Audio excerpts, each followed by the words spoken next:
एक बंसीपुर नाम का गांव हुआ करता था। एक बार की बात है, बंसीपुर गांव में सूरज नाम का किसान अपनी पत्नी सुनंदा के साथ रहा करता था। सूरज का एक छोटा सा खेत हुआ करता था, जिसमें पानी न मिलने के कारण वो खेत काफी सूखा पड़ गया था। सूरज और सुनंदा काफी गरीब थे।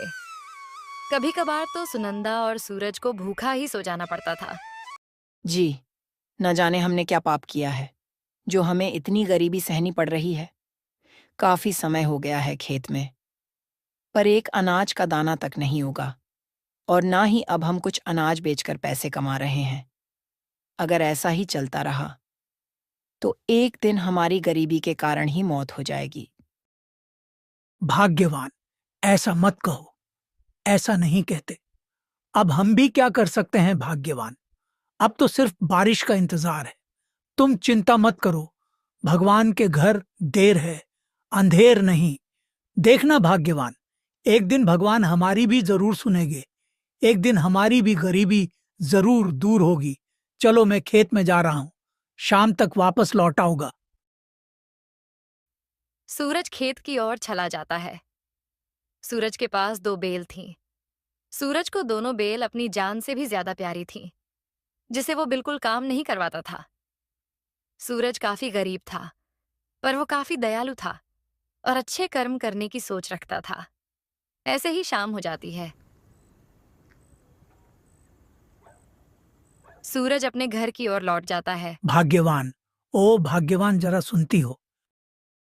अरे, आप आ गए? हाँ भाग्यवान, मैं आ गया। आज खेतों में काफी काम कर कर के थक गया हूँ। भाग्यवान, मेरे लिए जल्दी से खाना ले आओ। काफी जोरों की भूख लगी है। पर जी, खाने में तो कुछ भी नहीं है। बस थोड़े से ही चावल और सब्जी बची है और घर पर भी कोई राशन नहीं बचा है। घर पर भी अब एक फूटी कोड़ी नहीं कि मैं बाजार से राशन ले लूं और आपके लिए खाना बना पाऊं। कोई बात नहीं भाग्यवान, जो भी है, जितना भी है, दे दो मुझे खाने के लिए। मुझसे अब भूख नहीं सहा जा रही। ठीक है जी, आप बैठिए, मैं अभी खाना परोस के लाती हूँ। सुनंदा खाना परोसने जा रही होती है। तभी उसे एक आवाज सुनाई देती है। बेटा मेरी मदद करो, बेटा मेरी मदद करो। वो दोनों वहां जाके देखते हैं तो वहां एक गरीब बूढ़ी औरत खड़ी होती है। बेटा, ओह बेटा, मुझे काफी जोरों की भूख लगी है। मैंने काफी दिनों से कुछ नहीं खाया। मुझे कुछ खाने को दे दो बेटा। मैं तुम्हारे आगे हाथ जोड़ती हूँ। गांव में मेरी किसी ने मदद नहीं की। तुम मेरी मदद कर दो बेटा। सूरज को ये देखकर उस बूढ़ी औरत पर दया आ जाती है। भाग्यवान, इन्हें काफी जोरों की भूख लगी है। जरा कुछ खाने को ले आओ। जी, मैंने आपको कहा तो सही कि घर में अब कुछ नहीं बचा है खाने को। ना ही कुछ दाल चावल गेहूं बाजरी जैसा अनाज है। बस थोड़े से सब्जी चावल पकाए हुए हैं जो मैंने आपके लिए रखा है जी। ठीक है भाग्यवान, जो तुमने मेरे लिए दाल चावल पकाया है, वो मेरे हिस्से का खाना तुम दादी माँ को दे दो। पर जी, फिर आप क्या खाओगे? आपको भी तो काफी भूख लगी है ना। अगर आप इन्हें खाना दे दोगे तो आपको भूखा ही रहना पड़ेगा।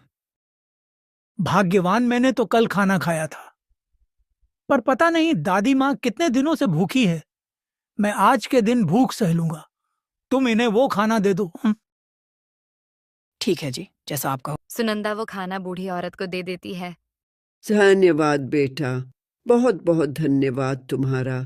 गांव में मैंने सबके वहां खाना मंगा, पर सबने मुझे देखकर अपना अपना दरवाजा बंद कर दिया। गांव में सिर्फ तुम ही हो जिसने मेरी मदद की बेटा। देखना बेटा, तुम्हारे अच्छे कर्मों को देख। भगवान तुम्हारी जरूर मदद करेगा। बस हार मत मानना कभी, मेहनत करते रहना। ये कहकर वो बूढ़ी औरत वहां से चली जाती है। क्यों दिया आपने उन्हें खाना जी? आपको भी तो भूख लगी है ना। आपके अच्छे कर्मों से अभी तक क्या फल मिला है हमें? ये गरीबी। ऐसा नहीं कहते भाग्यवान। हमारा काम है अच्छे कर्म करते रहना। देना ना देना वो तो भगवान के हाथों में है। दूसरे दिन सूरज खेत में काम कर रहा होता है।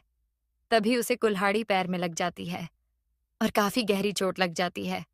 हे भगवान, ये क्या हो गया? एक तो वैसे भी बारिश ना आने के कारण फसलें नहीं उग रही, और अब ये नई मुसीबत। क्यों भगवान, मेरे साथ ही ऐसा क्यों कर रहे हो आप? क्या यही मेरा नेकी करने का फल है? सूरज घर की ओर चला जाता है। भाग्यवान, अरे ओ भाग्यवान। बोलिए जी, आज आप इतने जल्दी घर कैसे आ गए? भाग्यवान, खेत में काम करते करते मेरी पैर पर लग गया। अब मैं काम कैसे करूंगा भाग्यवान? हे भगवान, पहले भी क्या हमारी मुसीबत कम थी, जो अब ये नई मुसीबत हमारे सर पर आके खद्दी रह गई? हमने क्या बिगाड़ा है लोगों का जो हमारे साथ ये सब हो रहा है? तभी गांव में जोरों से बारिश आने लगती है। अरे देखो देखो भाग्यवान, गांव में बारिश आ रही है। धन्यवाद भगवान, आपने मेरी सुन ली। अब तो हमारे खेतों में अच्छी फसल आ जाएगी भाग्यवान। ये सब आपके अच्छे कर्मों का फल है जी, जो भगवान ने हमारी सुन ली। ऐसे ही कुछ दिन गुजर गए। सूरज के खेतों में अब काफी अच्छी फसल आ गई थी और सूरज वो फसलें बेचकर काफी मुनाफा कमाने लग गया था।